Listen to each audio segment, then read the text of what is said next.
Hi everyone, my name is Kristen Clark and today's video is about my left ankle surgery that I had in December 2023. If you're coming back to my channel, you know that I had my right ankle surgery in August of 2022.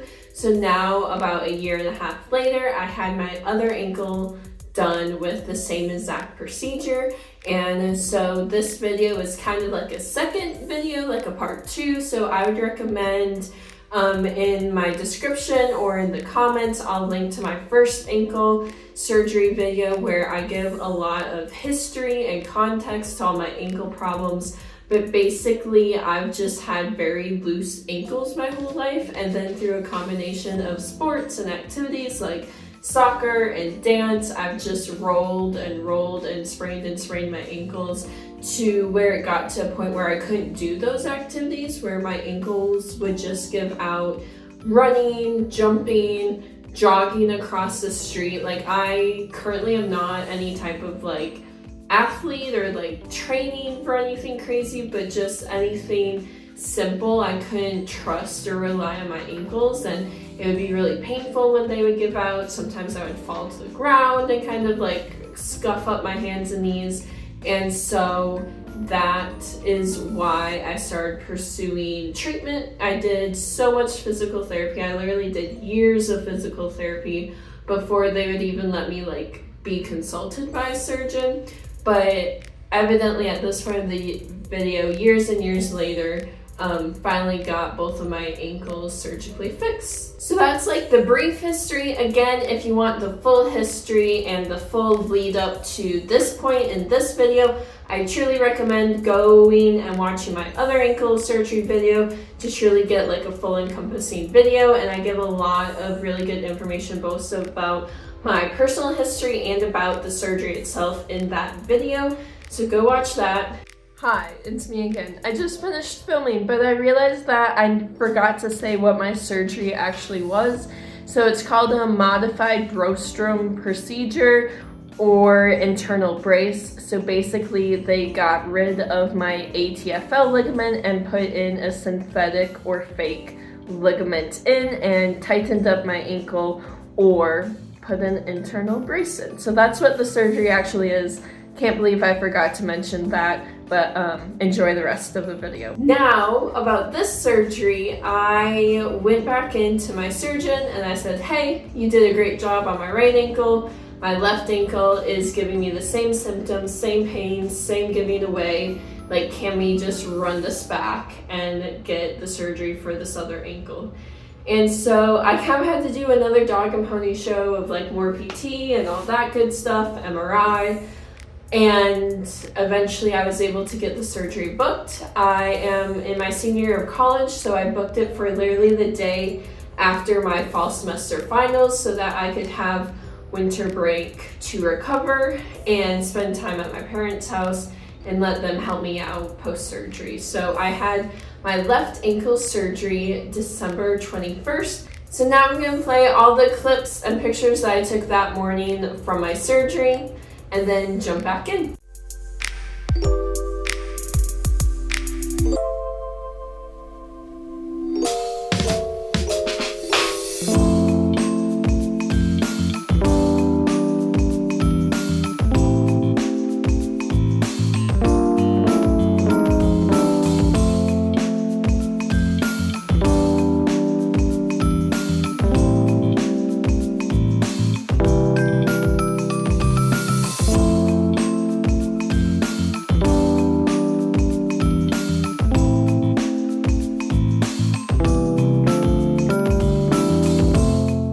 So now I'm going to share a couple things from that day of the surgery that I didn't have a chance to sit down and record.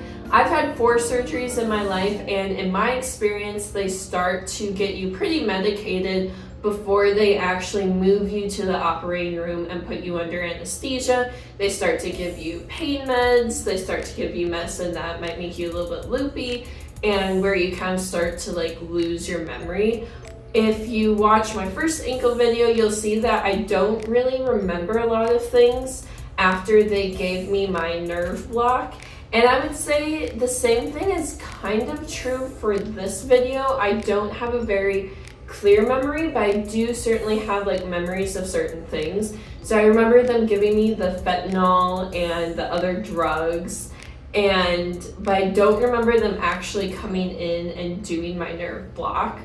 But what I do remember, so I kind of like remember taking the drugs, and I don't remember the nerve block. And then my next memory is being wheeled down the hospital hallways, going to the operating room. And I remember I just started to feel hot and nauseous, like just that like dreaded feeling of like I'm about to be sick. And so I remember like there was a nurse wheeling me in this hospital bed. I remember just saying like, hey, you know, I'm feeling pretty hot, feeling kind of nauseous. And they were like, okay, you know, the operating room is like pretty cold. So like we're almost there. Like hopefully that is gonna cool you down. And so they wheeled me into the operating room, and I remember kind of looking around, and there's like all these like other doctors and nurses that like I haven't met. And I just remember saying like, hey, yeah, I'm still pretty nauseous. Like you might want to get me like something to vomit into. And so they did, and they sat me up in the hospital bed. And I remember someone saying like, asking where my surgeon was, like he was like running a few minutes late, and then I just like vomited. But I had a bag, like it really wasn't that big of a deal. Like I felt better once I vomited, and then my surgeon showed up and they laid me back down and put me out. The next thing I remember is waking up in the recovery room, and I was kind of like half conscious. Like I don't have a super clear memory because again, coming out of all of those heavy drugs they're heavy drugs, and so you're pretty groggy and foggy for a while. But I remember a nurse and anesthesiologist coming in and checking in on me, and the anesthesiologist told me that she had trouble getting in my breathing tube for after they put me under, and so she had to go to a smaller size. But when she had tried to put in the like original size, that she made my throat bleed, and that, you know, that was pretty like roughed up in the back of my throat, and so that I was gonna be in like pain and like just to like eat really soft foods, and like that was that. But again, I was like pretty foggy and groggy, and also like my throat hurt really bad, so I couldn't really like sit down and have an in-depth conversation with her about it. And so they came and left, and eventually like my dad came back and got me, and I tried to kind of like stay awake long enough so that they would discharge me and send me on my way. So my dad and I left. My dad drove me back to my parents' house, where I recovered for the next 2 weeks. But going into that recovery, the first day was pretty easy, I would say, except for my throat was really painful and it hurt to like talk and eat. So I ate only applesauce and pudding for like 2 days. That was my entire diet. I think I might have had a little bit of Jell-O too, and then eventually some like scrambled eggs. But my throat was pretty painful after having the anesthesiologist struggle to intubate me. So that was kind of rough. And then kind of like similar to my first video, if you saw, the first day isn't too bad pain-wise because your nerve block lasts for about 24-36 hours depending on a lot of factors. And so the first day really wasn't too bad pain-wise. It was just my throat. And then the next morning I woke up and I was still doing okay, and then the afternoon kind of rolled in and my ankle did start to hurt quite a bit. If you remember, the last time I had the surgery, I didn't take any of the painkillers that they prescribe you for post-surgery. But this time I was like, you know what? Like, they prescribe you the painkillers for a reason. I'm just gonna take it. Like, my ankle really hurts. There's no reason for me to be in this much pain, so let me just take this painkiller. And so I took the painkillers pretty regularly for the first couple days just to kind of stay on top of that pain. And I also was just having a really hard time getting comfortable to go to bed. Like the second night at home after the nerve block had worn off, I had a really hard time getting comfortable in bed and falling asleep because of how much it hurt. And so that's also kind of why I wanted to take the painkillers, was just to be able to rest and recuperate. I of course kept my ankle very elevated. Honestly, most of these 2 weeks I was either laying on my parents' couch or my bed at their house and had like a stack of pillows that I would elevate my leg on. I have some pictures of that I'll throw in right now. And then on the second or third day of recovering, it's been a little while and I wish I would have documented this better in the moment, but it just got away from me, and I also had some personal family crisis emergencies happening at the same time of my surgery, so I just wasn't able to film as much as I did the first video. But on the second or third day, I coughed up some blood, and that was kind of a crazy experience because, you know, I've never done that before. And I just kind of like coughed up, and then I luckily had tissue nearby, and I looked at it and I was like, oh shoot, like this isn't normal. Like this is not normal. So I called the hospital and I was just like, hey besties, I just coughed up a little blood. I know that I had some trauma in my throat from the intubation, but I just wanted to call and make sure that like you guys aren't concerned about this, and seeing if there's anything that you want me to do to kind of address this like bleeding in my throat.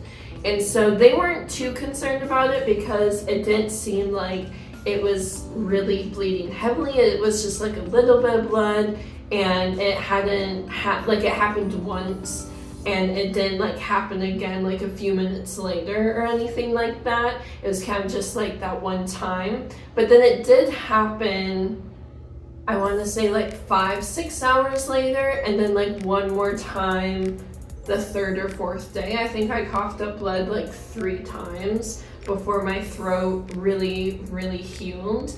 And so that was just like a very interesting part of the recovery for me, because on my first ankle surgery, it happened in August, and I live in Wisconsin, so like our summers are very like hot and humid.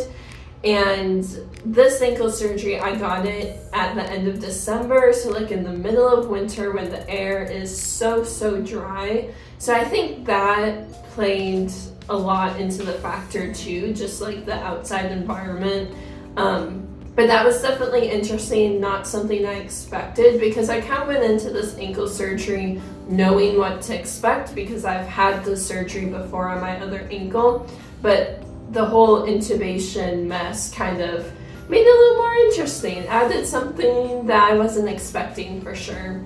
But the rest of my recovery went pretty well for those first 2 weeks. I was in that soft boot you saw, and like I said, I really was just laying around my parents' house, taking it as easy as I could. So now I'm going to jump ahead to 2 weeks post-op. I had my 2-week post-op appointment back at the clinic.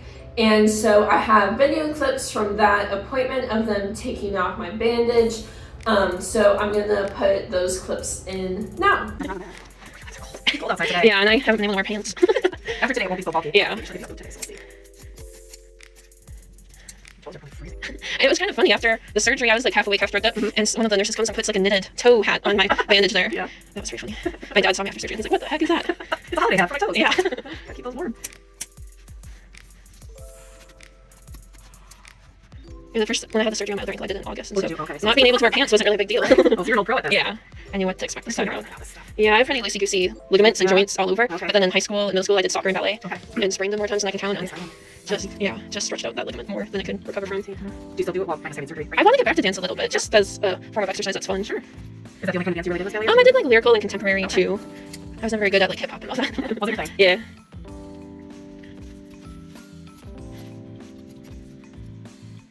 Okay, you look good. Yeah.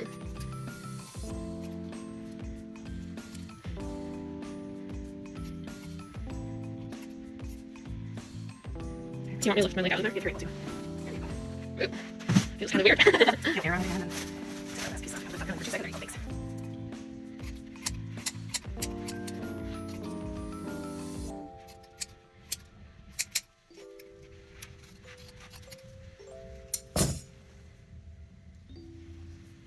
Alright, one more lift.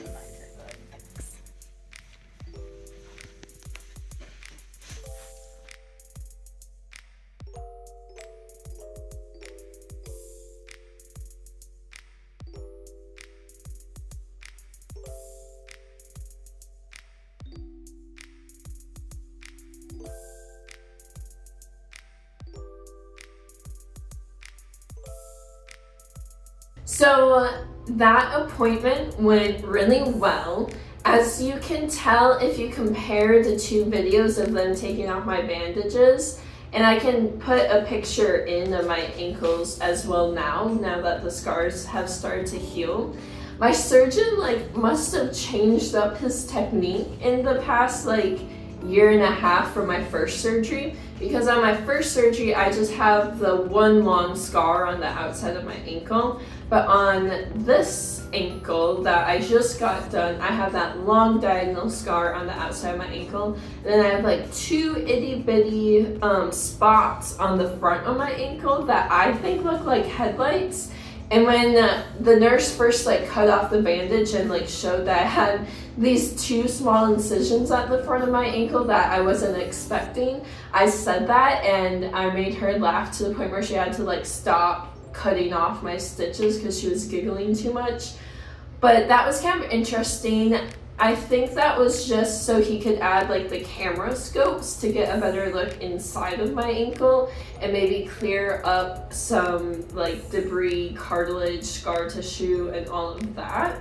But they didn't do that on my other ankle, so now I'm kind of just 1% of me is bummed that my scars don't match, but that's so not the point. The point is to have 2 functioning ankles, which I have. But I think it's just kind of funny that I randomly have these small headlights at the front of my ankle. So I'll throw a picture of my 2 ankles in now so you can kind of see the difference between my scars. But that appointment went really well. She took my stitches out. She had me flex my foot up and down. She took a peek at everything. She asked about my symptoms. And I was doing really, really well. I had healed up a lot in the past 2 weeks, and she put me in a walking boot, and she basically said that I could walk as much as I could tolerate and I could weight bear as much as I could tolerate in the walking boot, and to come back in 4 weeks. And so I obviously, after you haven't walked in 2 weeks, you can't just fully start walking on your foot again because it just feels very odd. So I used the crutches for the first hour or 2 in the walking boot, slowly starting to put weight on it and get that motion of walking back.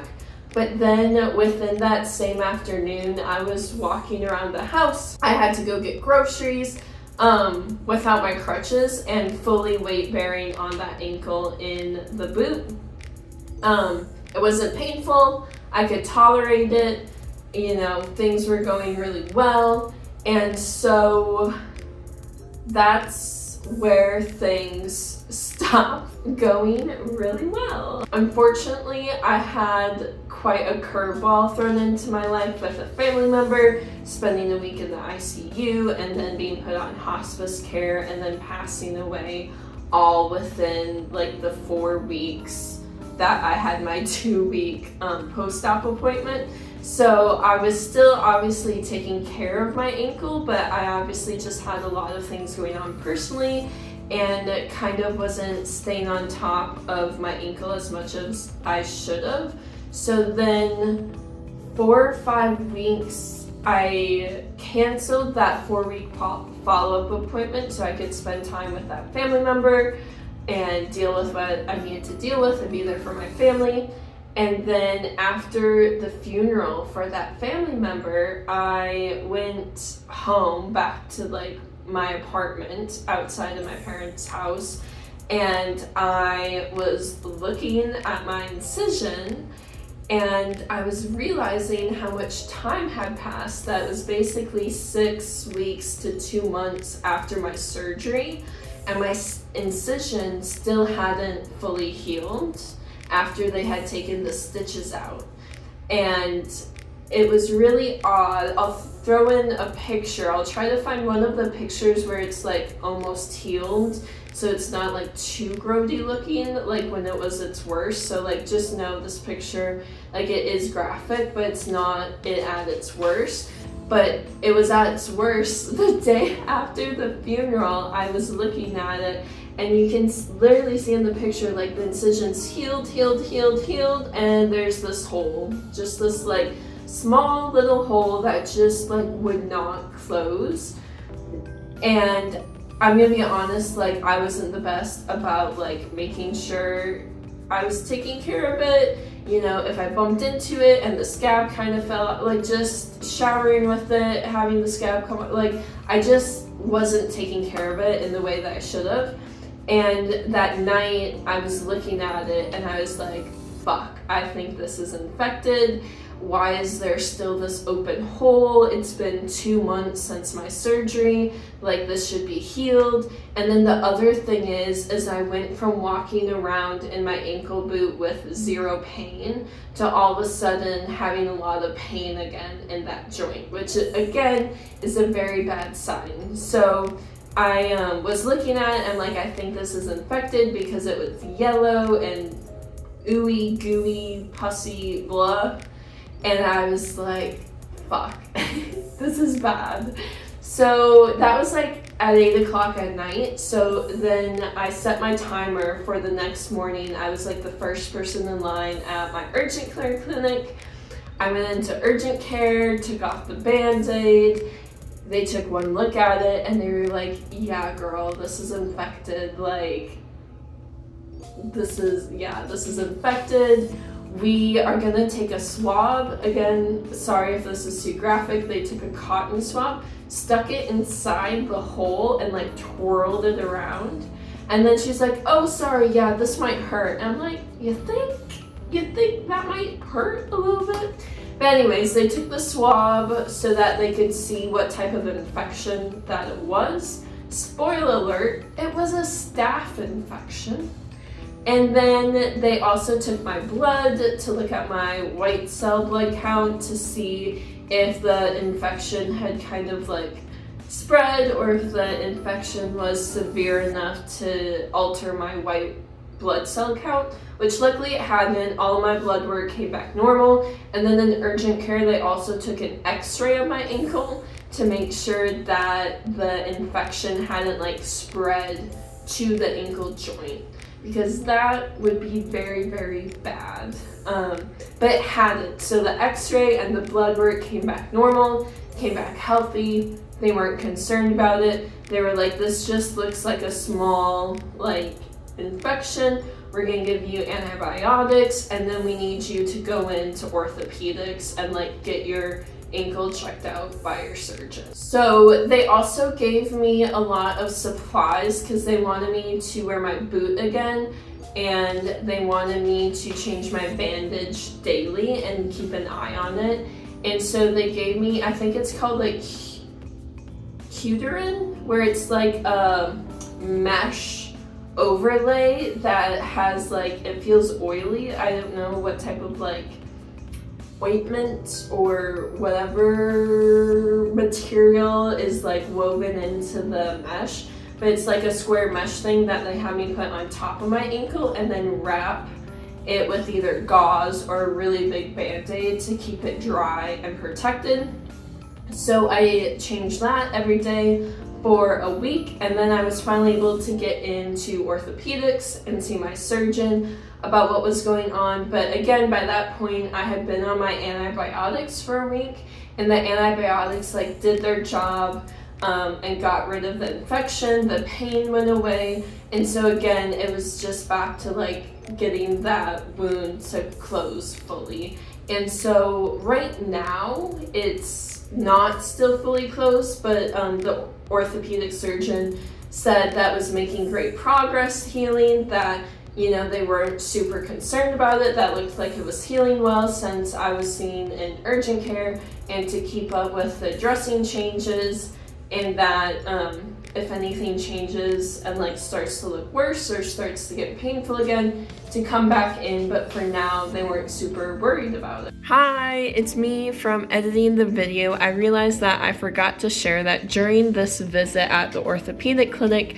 after the urgent care visit, that the orthopedic doctor took a scalpel to my infected wound and cleared out the cut and purposely made the wound bleed so that it would scab up with blood instead of just being like an open ooey gooey pus wound. And as you can imagine, getting a scalpel to your already open wound didn't feel great, but it did the job, and now it is almost completely healed up. So just wanted to add that they did debris my wound at the orthopedic clinic, which is what that process of kind of clearing out the infected gunk is called, is debridement. And they did that to me with a scalpel, which hurt a lot, but it helped. At that appointment, the doctor also just asked me to send her a picture of my ankle every week until I came in again 4 weeks later. So I've been doing that. I've been sending a picture. That was 2 weeks ago, so I've sent 2 pictures so far, and every time they've taken a look at the picture and said, this looks great, looks like it's healing, getting better and better. Like, glad that you're doing well. We'll see you in 2 weeks, which is when I hopefully have my last appointment.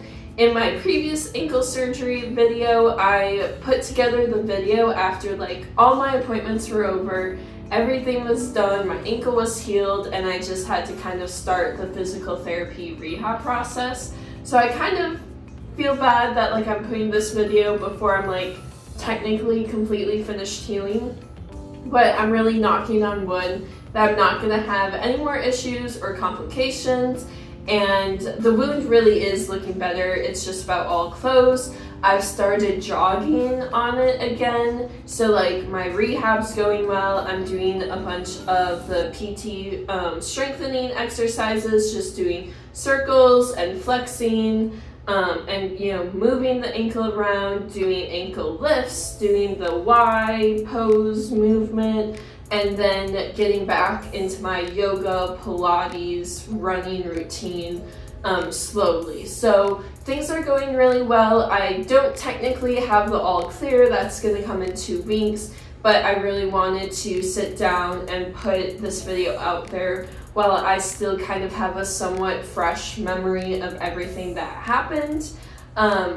Overall, I'm super happy with both of my ankle surgeries. Before, like I said, I could hardly do my day-to-day life activities of just like running across the street to jaywalk, or like jumping up and down at a sporting event when my team scored, or just, you know, dancing all night at a bar, just like not these super strenuous activities, just like pretty typical things for, you know, women my age. But I couldn't rely on my ankles in those activities. But now I feel super happy with my ankles. They're super steady and strong and reliable, and I'm so glad that I went through with both of these surgeries, even though, you know, it's been such a long process, and especially with this ankle, getting a staph infection and having that kind of delay the incision healing, I still think it's completely worth it. And again, infections only get super, super scary if you're not on top of it, and you're not, like, you don't catch it in time to start that antibiotics. And honestly, like, I probably should have had gone in for my infection like 4 days before I had, but again, I was dealing with death in the family, preparing for a funeral, all of that. So I went in, you know, at a good time. They were able to catch the infection, get me on antibiotics, and now I'm doing really well.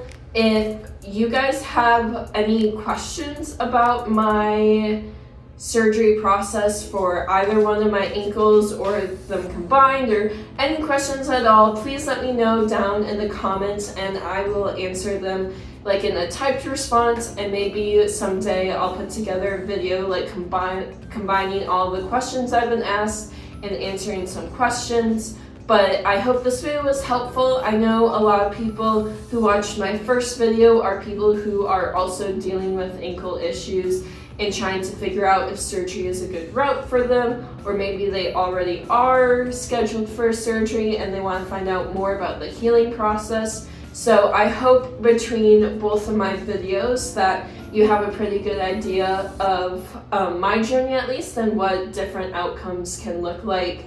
I think obviously the surgery that I had most recently had a lot more complications, just as far as my throat and this infection that I've talked a lot about in this video, but my first surgery I really had 0 complications. And so that's just the risk that you're dealing with surgery. But again, for me, I think it was very much so worth the complications and worth the risk. And I'm really happy to get back to the activities I love, like hiking and running and dance and just enjoying life the best I can. So again, leave any questions if you have them, but if not, sending love and strength to all of you as you navigate whatever life is throwing at you, and I'll see you in my next video.